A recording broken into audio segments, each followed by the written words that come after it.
Good morning. We've been going through a series called Kings and Prophets.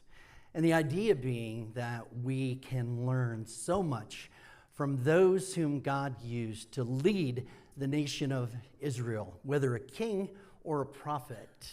You know, he used the prophets to speak to the people of Israel and help them understand what he needed and wanted from them. This morning, we're gonna look at a prophet that many people look at this particular prophet and they think children's church.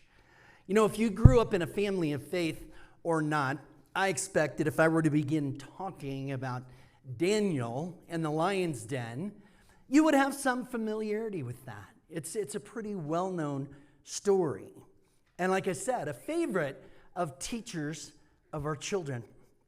In fact, the book of Daniel, if you haven't read it, from chapter 1 through chapter 12, absolutely fascinating. You look at the first 6 chapters, and that's where you hear all these cool stories about the lion's den and the fiery furnace and those kind of things. Then you go from chapter 7 through 12, and what you see are things of deep mystery, prophecy, and a lot of things that are connected to the end times. This week's focus is going to be on some of those events in the first 6 chapters of Daniel. We're going to learn from Daniel and his friends as they face over and over and over again persecution and many times certain death. So around 600 BC, Israel was conquered by King Nebuchadnezzar of Babylon. Now, the Babylonians were empire builders. They were out to take as much territory as they possibly could. And in the ancient Near East, Babylon wasn't the only one to practice this. It's pretty normal. Their practice of empire building called for the redistribution of people. So essentially, they would come in, they would do battle, and once they were victorious, they would take thousands of the conquered people and take them to Babylon. Then they would take thousands of Babylonians and move them into the conquered territory. The idea being that they would take it over and kind of stop the country they took over from regrouping and trying to take their nation back. Well, Daniel and his friends, Hananiah, Mishael, and Azariah, some of the youngest and brightest in all of Israel. And they were relocated to Babylon as part of this assimilation process. They were forced to learn the Babylonian language. They were renamed. So Daniel was renamed Belteshazzar, and then you had the other 3, Shadrach, Meshach, and Abednego. They were also forced to serve in the king's palace.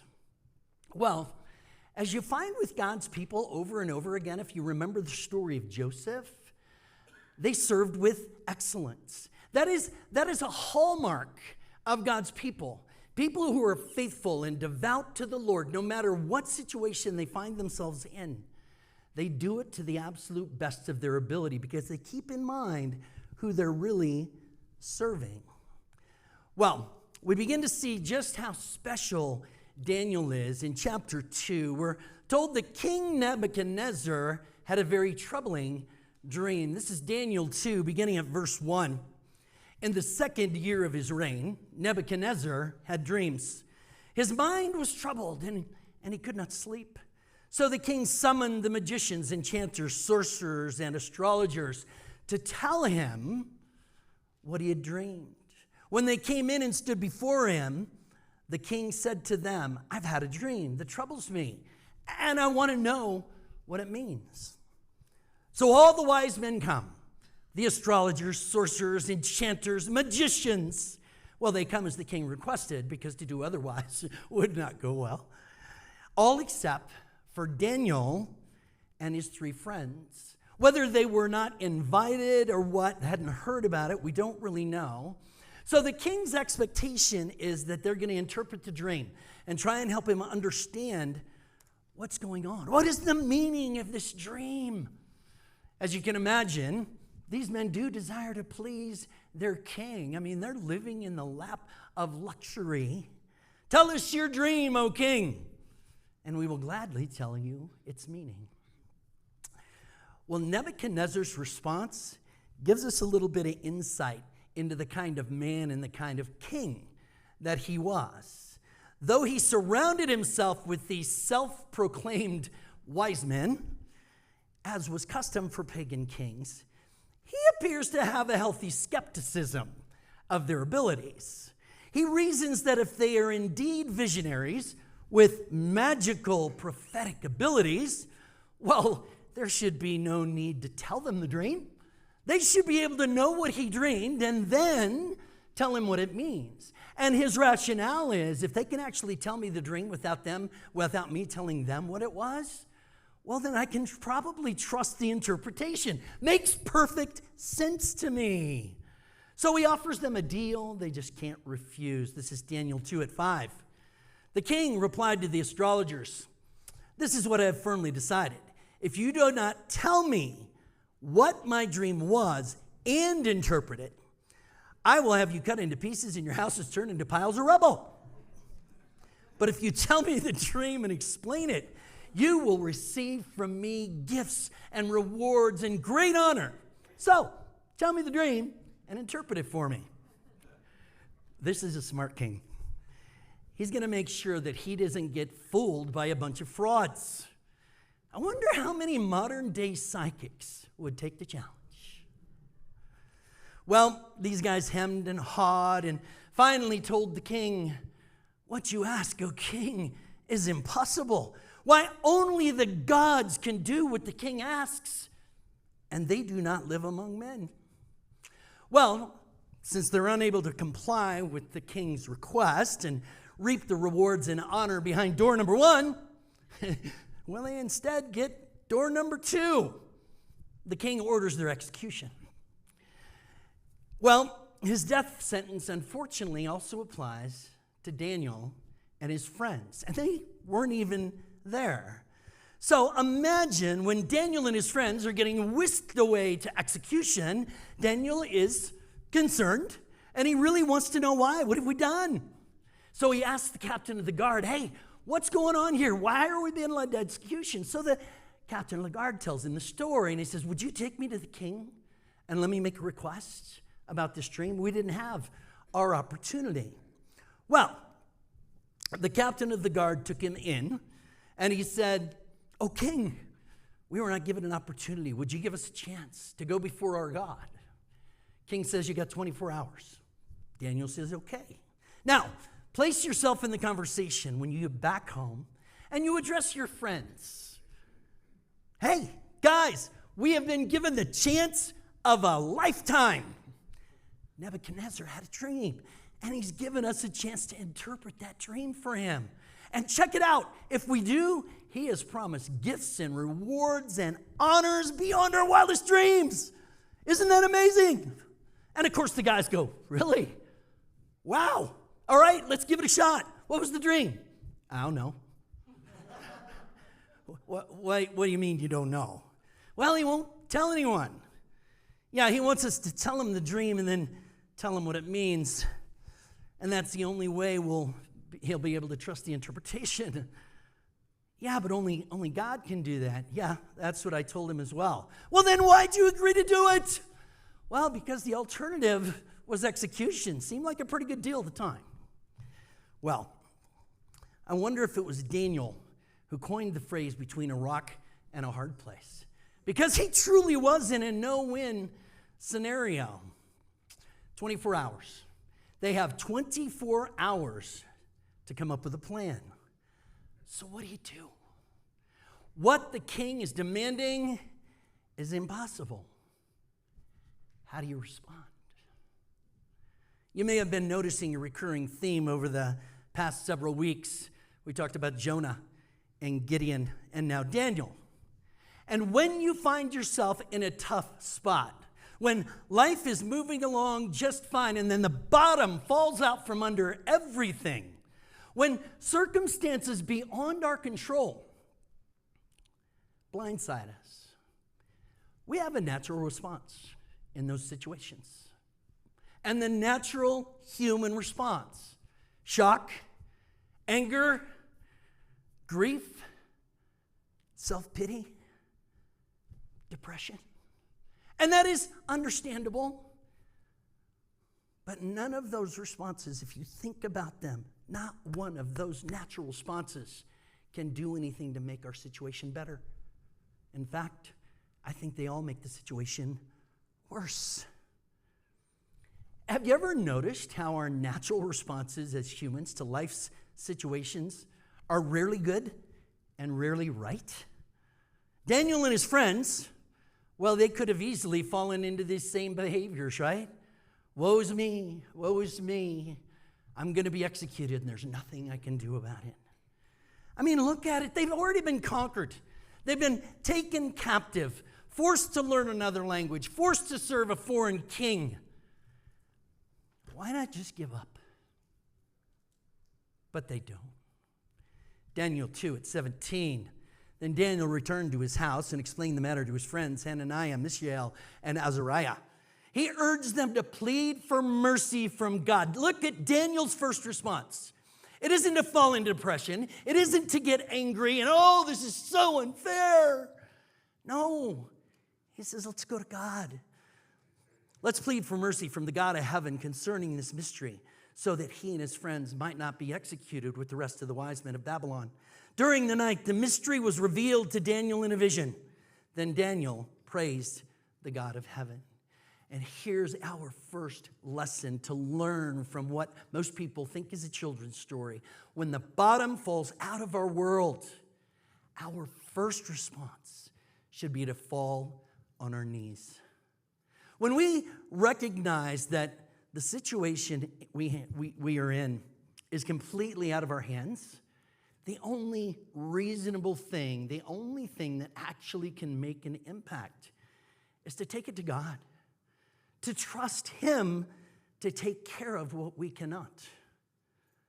Many times we revert to our natural response, but sometimes we get it right and we take it to God. And here's a reality. You know, if we do that often enough, if we do our best to push against the natural response and instead take it to God, that then becomes the natural response. We do that over and over and over again. We see the results that God gives us. And in the future, when we face crisis, we go immediately to God rather than depression or anxiety. Okay, back to the story. God told Daniel both the dream and its meaning. So he was taken before the king, Daniel 2:26. The king asked Daniel, also called Belteshazzar, "Are you able to tell me what I saw in my dream and interpret it?" Daniel replied, "No wise man, enchanter, magician, or diviner can explain to the king the mystery he has asked about. But there is a God in heaven who reveals mysteries. He has shown King Nebuchadnezzar what will happen in the days to come. Your dream and the visions that pass through your mind as you lying in bed are these." Now, instead of reading the rest of the story, I'm going to give you the Cliff Notes. Daniel tells the king, "You dreamt of a huge statue made of gold, silver, bronze, and iron. And in your dream, that statue was smashed to pieces. The statue represents your kingdom and the future kingdoms beyond yours. It represented how the kings that follow would rise and would fall. And this is the message God desires for you to hear." Daniel 2:44. "In the times of those kings, the God of heaven will set up a kingdom that will never be destroyed, nor will it be left to another people. It will crush all those kingdoms and bring them to an end, but it will in itself endure forever. The great God has shown the king what will take place in the future. The dream is true, and the interpretation is trustworthy." Then King Nebuchadnezzar fell prostrate before Daniel and paid him honor and ordered an offering and incense be presented to him. And then the king said to Daniel, "Surely your God is the God of gods and the Lord of kings and revealer of mysteries. for you were able to reveal this mystery." Then the king placed Daniel in a high position and lavished many gifts on him. He made him ruler over the entire province of Babylon and placed him in charge of all its wise men. Moreover, at Daniel's request, the king appointed Shadrach, Meshach, and Abednego administrators over the province of Babylon, while Daniel himself remained in the royal court. When we learn to depend on God the way that Daniel had learned to depend on his God, odds are things are going to work out well for us. Because whatever God's choice is for our future is always the best choice. It's always the right choice, whether we agree with it or not. And whatever that choice is, if it also glorifies the God that we know and we love and we serve, well, there you have it. All right, time for one more Daniel story, the famous Daniel and the Lion's Den. But there is so much more here than just a children's story. You see, unlike the pictures in our typical children's Bible showing Daniel as this young, strong hero, he's actually 90 years old at the time of his challenge with the lions. A new king reigns over Babylon. His name is Darius the Mede. He, like the kings before him, recognized Daniel's value. Darius selected this aged prophet to be in his cabinet, and he became one of 3 administrators who governed all Babylon. And Daniel so excelled at his post, the king decided to put him in charge of the entire Babylonian government. Not only that, what's interesting about this particular king is he and Daniel became good friends. Other cabinet members and lesser officials, as you can imagine, they are not pleased at the turn of events. So what do? They try and dig up some dirt on Daniel to ruin him. Daniel 6:4. At this, the administrators, the satraps, tried to find grounds for charges against Daniel in his conduct of government affairs, but they were unable to do so. They could find no corruption in him because he was trustworthy and neither corrupt nor negligent. Finally, these men said, "We will never find any basis for charges against this man unless it has something to do with the law of his God." As I read this and I was writing this message, I thought, because I don't know about you, it is only June and I am already sick and tired of the political commercials. And we get to endure them for 5 more months. And what I thought was, man, some things never change. Every political commercial you see is bashing the other candidate for one thing or another that they've done in their past. Negative politics, they've been going on since at least 600 BC. Unlike most of today's politicians, with Daniel, there was no dirt to be found. Daniel was honest, and no charge would stick. He was squeaky clean. Oh, what will you not give for a politician who is actually squeaky clean? The officials were disappointed, but not defeated. If we can't find something, we can set him up. Again, some things never change. Let's use Daniel's faith to trap him. Daniel's detractor went to the king and appealed to the king's pride. "Oh, mighty king," they said, "you are so great. No one should pray to anyone but you." It's actually an insult for anyone to pray to anyone but you. You are greater than any. Why not issue a royal decree which cannot be challenged or altered? And this will punish anyone who insults your greatness by praying to anyone but you. Well, Darius is trapped by the sin of pride.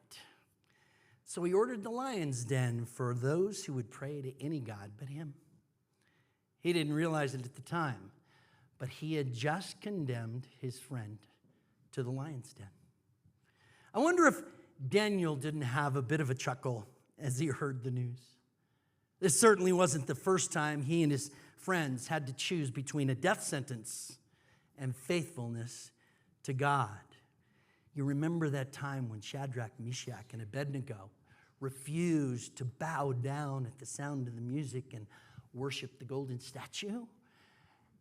And they tried to throw him in the furnace. Actually, they did throw him in the fiery furnace. And it was so hot, the guards burned up, but the three of them went in and walked out without a hair singed on their heads.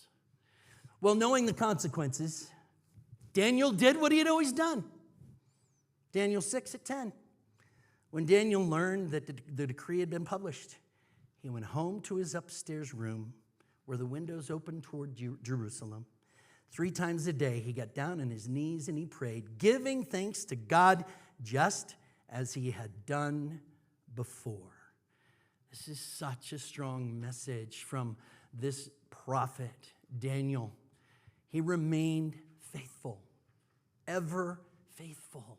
And then the most significant thing that comes out of his faithfulness is that God is recognized. God is honored. That should be the way we live our lives, that the behaviors we have would not bring us honor and glory, but would instead point people to Jesus. That's the plan. That's the mission. It's what we're here for. The teaching point on this one: pray, remain faithful. Give thanks to God, and he will always remain faithful to us. So, as you have certainly guessed, this is exactly what the enemies were hoping for, and they couldn't wait to tell the king. And though he and Daniel were friends, he had no choice but to throw him to the lions. Daniel 6:16. So the king gave the order, and they brought Daniel and threw him into the lion's den. The king said to Daniel, "May the God who you serve continually rescue you." A stone was brought and placed over the mouth of the den, and the king sealed it with his own signet ring and with the rings of his nobles, so that Daniel's situation might not be changed. Then the king returned to his palace and spent the night without eating, without any entertainment being brought to him. And he loves Daniel, and he hates himself for having to do what he's done. He couldn't sleep. Well, at the first light of dawn, the king got up and hurried to the lion's den. When he came near the den, he called to Daniel in an anguished voice, "Daniel, servant of the living God, has your God, whom you serve continually, been able to rescue you from the lions?" "O king, live forever. My God sent his angel, and he shut the mouths of the lions. They have not hurt me, because I was found innocent in his sight, nor have I ever done any wrong before you, O king." Things worked out pretty well for Daniel because of his faithfulness and obedience to his God. Unfortunately for Daniel's detractors, the lions were still hungry, so the king gave them a meal. Yeah. Oh, if we could do that today. Sorry. For the balance of our time, I want to look at the many, many lessons that we can learn from these things that are often seen as just children's stories. These were real, live, no kidding events in history. They're not stories. They happened. Daniel lived with integrity and applied his God-given talents with excellence. Always. Even when he was called to do so for pagan kings. Our lesson is to give our best effort in every situation, even the situations we don't like. We need to recognize that God knows where we work and who we work for. He expects us to give everything. He expects us to serve with honor and honesty and integrity. Not always easy to do, is it? For those of you who have worked for a tyrant of a boss. But that's what we're called to do. Let us not forget, because he could be blaming God. Let's not forget that the situation he finds himself in happened at the hand of God. You see, God had delivered Israel into Babylon's hands because of their unfaithfulness and their idolatry. Daniel's captivity is a direct result of God's decision, and yet he still serves with dignity. Daniel reflected God in everything that he did. Our lives should be a reflection, always, of the God that we serve. Our faith should be evident where we live and where we work, not just where we practice our faith.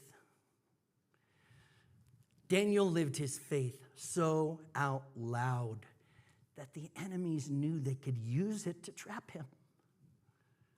They would know he'd never bow down to anyone but the true God. And how did they know that? Because they witnessed his life of dedication, lived for decades. They witnessed his faith that never wavered, no matter what the circumstances. So I have to ask myself the question, does anyone outside of my family of faith know that I'm a person of faith? Is our Christianity as evident to the world as his was?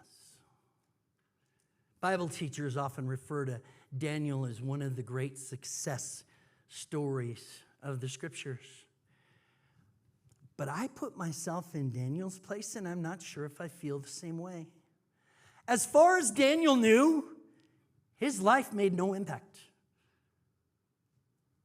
I wonder if he ever thought to himself, what's the use? And here's why. You see, Daniel ministered in this pagan land for most of a century. And what did he have to show for it? Almost nothing. The people of Babylon were no closer to believing in Daniel's God than the day he entered the land as a young man. Babylon was unchanged. Though some kings did listen to him, many of their successors did not. Kings and kingdoms had come and gone, but the rulers are still idolatrous, wicked, and cruel. Daniel's positions of influence seemed to come and go, always at the whim of the new king. Yeah, he offered a lifetime of honest administration and godly counsel and government service to a government that was not even his. And yet, what was his reward? For all his wisdom and integrity and faithfulness and obedience, Daniel is an old man facing the jealousy of his peers, the idolatrous arrogance of a king, and a death sentence. What a reward for a life of obedience and faithfulness. Still, all the trials would be considered worth the suffering and disappointment if there was at least some indication of repentance from his own people. He is there with thousands upon thousands of people from Israel, and yet there appears to be no change whatsoever in their behavior either. Not only was Babylon unchanged, Israel was unchanged. Daniel trusted the Lord.